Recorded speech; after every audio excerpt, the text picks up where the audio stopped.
안녕하세요. 오늘 저와 함께 2월 10일 속회공과를 공부해 보도록 하겠습니다. 속회공과의 본문의 내용은 아가서입니다. 이번 주 그리고 다음 주에 걸쳐서 두 번에 걸쳐 아가서를 공부해 보도록 하겠습니다. 자, 아가서는 누가 썼을까요? 솔로몬이 썼습니다. 솔로몬이 쓴 세 권의 책이 있습니다. 그가 젊었을 때 쓴 잠언과 아가서, 그리고 노년에 쓴 전도서, 이 세 권의 책이 있습니다. 아가서의 히브리어 뜻은 노래 중에 노래, 가장 위대한 노래라는 뜻을 갖고 있습니다.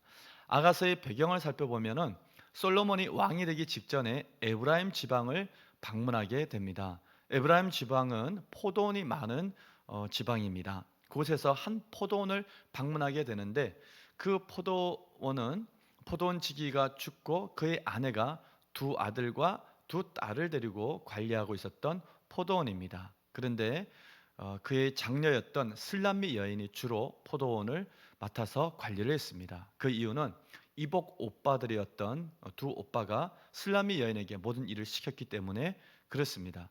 슬람미 여인은 포도원에 순을 따고, 그리고 작은 여우들이 다닐 수 있는, 새끼 여우들이 다닐 수 있는 오솔길을 내고, 그리고 약무리까지 돌보았습니다. 하루 종일 강한 햇빛을 맞으면서 일을 하다 보니까 자신의 얼굴을 단장한 시간도 없었고 외모를 돌볼 시간도 없었습니다. 그래서 햇빛에 얼굴이 검게 그을러서 이렇게 보면 참 시골 촌티 나는 여인처럼 되어버렸습니다. 그래서 평소에 자기의 외모에 대해서 자신감이 없었던 여인이 바로 슬라미 여인이었습니다. 근데 어느 날 그 포도원에서 일하고 있는데 자신의 포도원에 키가 큰 미남 청년이 방문을 한 것입니다. 바로 변장한 솔로몬이었습니다. 슬라미 여인은 그 남자를 그냥 평범한 목동으로 알았습니다. 서로 양에 대해서 또 포도원에 대해서 대화를 주고받으면서 솔로몬은 슬람미 여인에게 첫눈에 반합니다. 그리고 슬람미 여인도 솔로몬의 말을 들으면서 깊은 사랑에 빠지게 되죠. 솔로몬이 슬람미 여인에게 들려줬던 사랑의 언어들은 잠자는 슬람미 여인을 깨웠습니다. 그래서 자기 자신에 대한 자존감이 높아졌고요. 그리고 자신의 아름다움도 발견하게 되고 자신의 삶의 당당함도 되찾게 됩니다.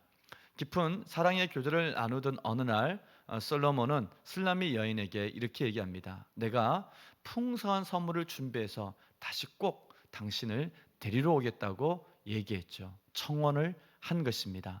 그리고 목동은 떠나갔습니다. 슬라미 여인은 꿈속에서 솔로몬을 만나게 되고 그리워하는 삶을 살게 되죠.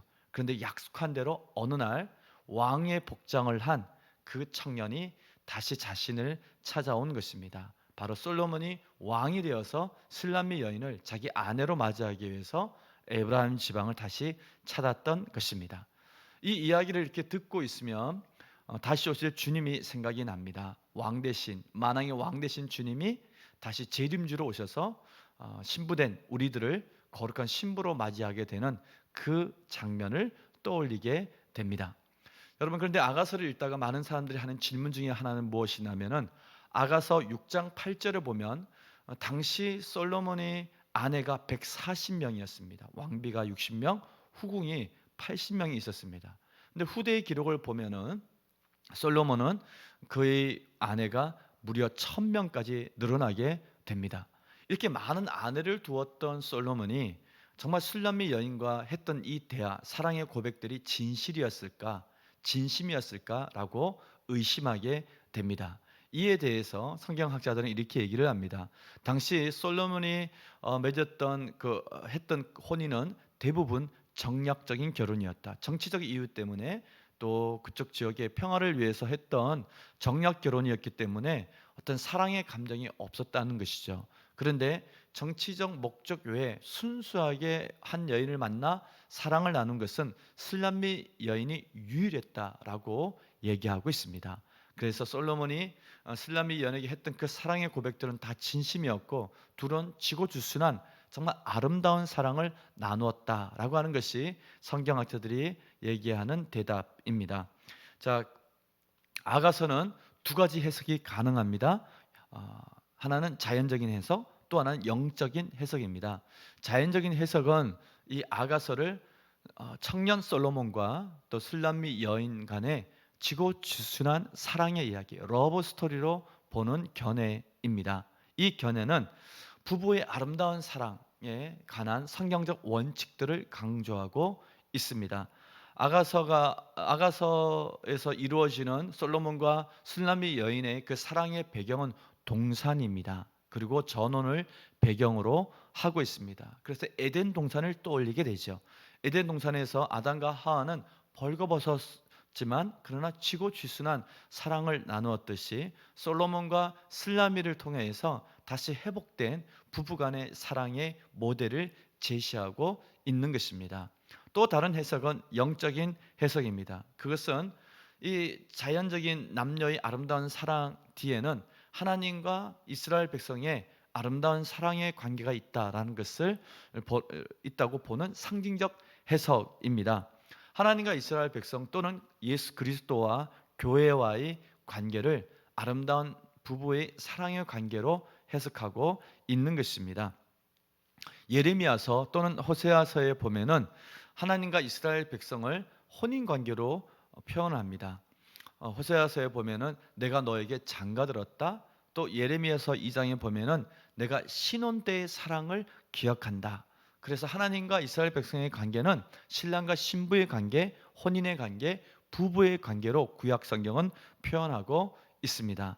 그래서 아가서는 이 땅에 다시 오실 만왕의 왕이 되어 우리의 신랑으로 오실 예수 그리스도를 기다리고 있는 신부된 우리에게 아름다운 만남, 즉 재림의 때를 기대하게 하는 그런 내용을 아가서가 담고 있습니다.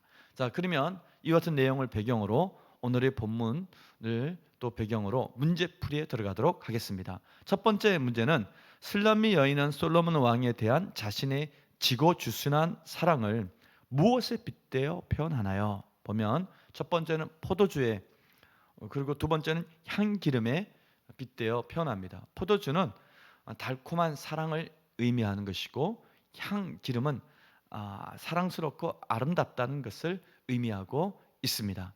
자, 두 번째 문제는 슬람미 여인의 외모는 어떠한가요? 입니다. 슬람미 여인의 외모는 피부가 검다, 게달의 장막처럼 피부가 검다 그렇게 표현하고 있습니다. 게달의 장막은 게달의 베두인들, 이제 양을 지금 유목 생활하는 베두인들이 그 텐트 천막이 검은색 염소의 털로 만들어졌기 때문에 멀리서 보면 검게 보이는데 그렇게 못났다는 뜻이죠. 피부가 검다라고 하는 것은 못생겼다. 또 피부가 하얗다는 것은 백오의 미인 얘기하듯이 미인을 얘기하는 것인데 슬람미 여인은 참 촌티나고 못생겼다라는 것을 의미합니다. 그래서 피부가 검다 그렇게 표현을 했습니다. 두 번째 문제의 두 번째 질문은 그녀는 자신의 외모에 대한 부끄러움과 긍지를 어떻게 표현하나요? 그렇게 평소에 자기의 외모에 대해 자신이 없던 슬람미 여인이 솔로몬의 그 사랑의 말을 통해서 자기 자신에 대해서 다시 눈을 뜨게 되죠. 그래서 이렇게 표현합니다. 이 예루살렘의 딸들아, 나는 솔로몬의 희장과 같다. 그렇게 표현을 합니다.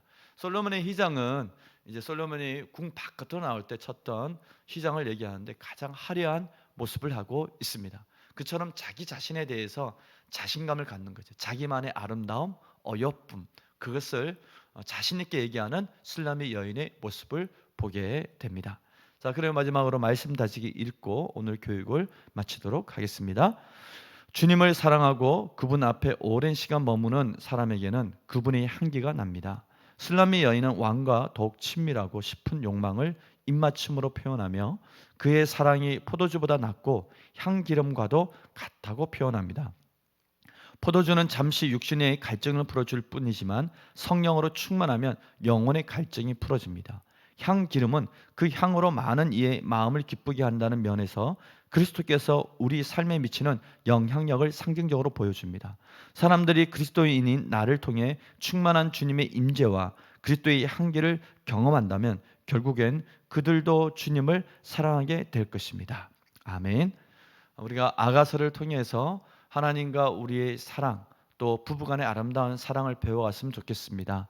그리고 오늘 본문에 나오듯이 포도주, 향기름, 정말 달콤한 사랑을 할 수 있는 그리고 그 아름답고 사랑스러운 모습을 또 보여줄 수 있는 그 같은 삶을 통해서 우리가 예수 그리스도를 널리 알리는 통로로 사용되기를 꿈꿔봅니다. 자, 오늘 하루도 행복한 하루 되십시오. 화이팅!